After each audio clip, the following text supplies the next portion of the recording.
So, unless you've been living under a rock for the past week or so, and I don't blame you if you have, Valve's new VR headset has been announced. It is the Steam Frame, which is going to be released early 2026. And of course, for most people out there, especially who watch this channel, you're probably very, very disappointed with the specs.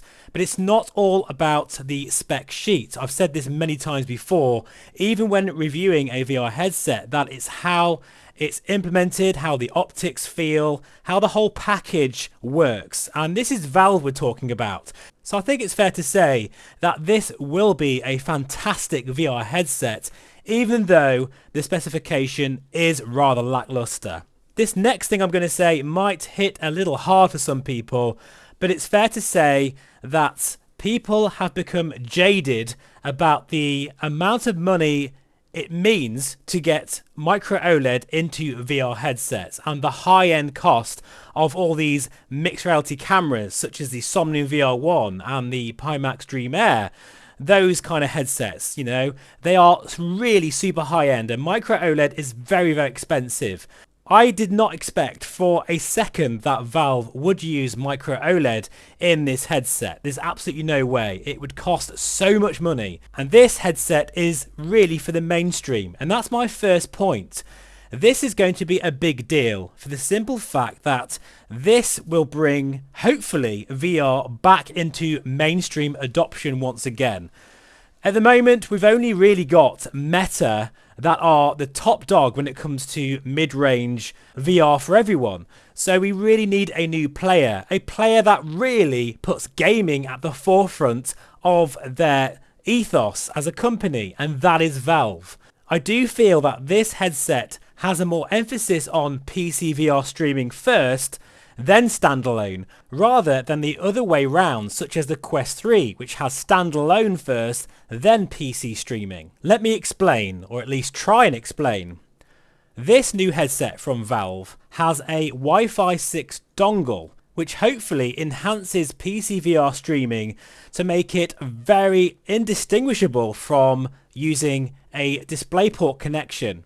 So in order to do this, they have two radios on the headset. The first one is for the client connecting to your home Wi-Fi network on your 2.4 or 5 gigahertz band for the general internet connection of Steam OS. The other is a 6 gigahertz Wi-Fi 6E hotspot created by the headset that Steam VR on your PC automatically connects to via a USB adapter, which is included in the box. And there's more to this as well, because the Steam Frame does have eye tracking, which feasibly means it can use both dynamic foveated rendering, which we're all aware of now. Basically, it renders the highest resolution wherever you look. But actually more exciting than that, in my opinion, is a new technology that Steam are introducing, and actually you can use it with the Play for Dream. I haven't yet, folks, but I will try it.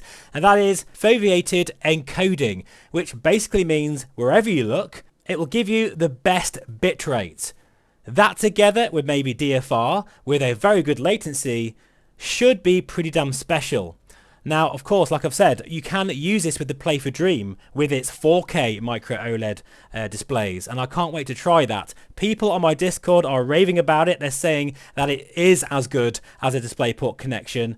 I'm personally a bit skeptical on that, but I guess we'll see. But in any case, I think it does bode well for this technology and the fact that Valve are putting PC VR streaming first, as I say, rather than the standalone library. Also, it probably must be said that for those who hate Meta and don't like the direction they're going, well, Valve, as I said before, is all about gaming. That's got to be a good thing. So in case you're not sure about the specification, well, I've given you my sort of rough and ready thoughts on this so far. I'm not going to spend too long on this video. I'm very busy today, but I just thought I'd make a quick video of my sort of thoughts on it. The display and optics, well, it's very underwhelming. It has basically a Reverb G2 as a panel. It's 2160 by 2160 LCD. with a refresh rate ranging from 72 to 144 Hz. Those pancake lenses, well, I'm hoping they're going to be pretty decent since Valve have been working on them for a very long time. So again, we don't have any OLED here. I am a bit disappointed with the resolution. I was hoping it'd be around 2560 per eye, but in any case, I still think this is going to look better than the Quest 3, especially, as I've mentioned, because of the better PC VR streaming technology. Now, the standalone part of the equation I'm not so excited about, because obviously I'm a flight simmer at heart, but it does have a Snapdragon 8 Gen 3 processor with 16 gigabytes of RAM. This is the sort of next interesting thing about this headset, because it runs on ARM, which means the Steam Frame can feasibly run on Linux, Windows, Android, through a combination of, I guess, compatibility layers and emulation, because Steam Frame uses the mobile-focused ARM architecture. That supports a huge advantage because the Steam Frame can natively support and run Android APKs, including those you download in a web browser, for example, as long as they don't require a Google Play service. Valve will be accepting Android APKs on the Steam, so developers can easily port over their Meta Quest games. That is, again, a big deal because it means this headset has a lot more flexibility. You can hack into it and really make it your own. Further to this, it also has a lot more modularity, since the core sort of headset that's being delivered has many different options, perhaps for a new strap, maybe with better audio. That would be great. Also, the inclusion of a PCI expansion port encourages innovation and modifications for the community. And one thing that really is a massive disappointment, I must say, is the pass-through, which will be monochrome. But you never know, you could probably add a new pass-through camera module within the headset, although to be fair, that might be a bit of a stretch with the processor.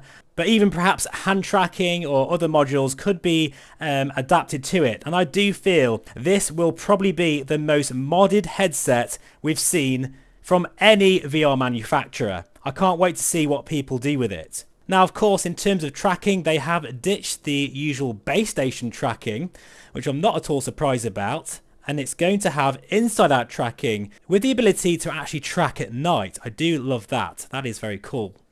So really, I'm not going to go into this anymore. You know, this is just a bit of a sort of brief overview of the things that I'm excited about. Overall, this really is not going to be for the vast majority of people who watch this channel.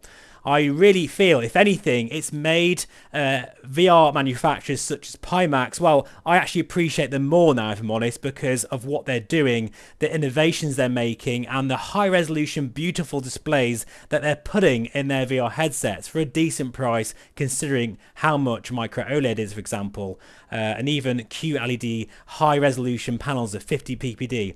And that's the problem. We're so used to talking about this that it's been a bit of a shock for a new headset to be released in 2026 with the same displays as a Reverb G1 back in, 2019.